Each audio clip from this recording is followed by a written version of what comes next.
കൊരങ്ങ കോയിന്റെ മണം. അത് പുറത്തെവിടെയോ ഒരു കോഴി കറങ്ങി നടക്കണ കണ്ട്. അല്ല, വെച്ച കോഴിന്റെ മണം. അത് ഏതെങ്കിലും ഹോട്ടലിൽ കറി വെച്ചോണ്ടിരുന്നപ്പോ ഇറങ്ങി ഓടിയതായിരിക്കും. അതാണ് വെച്ച മണം അല്ലേ? പോയി കിടന്ന് ഉറങ്ങു വേണ്ടേ?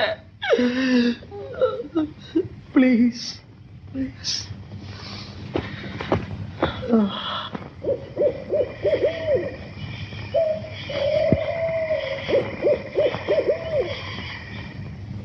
അവൾ ഉറങ്ങി, വല്ലതും കഴിക്കണ്ടേ? നവാ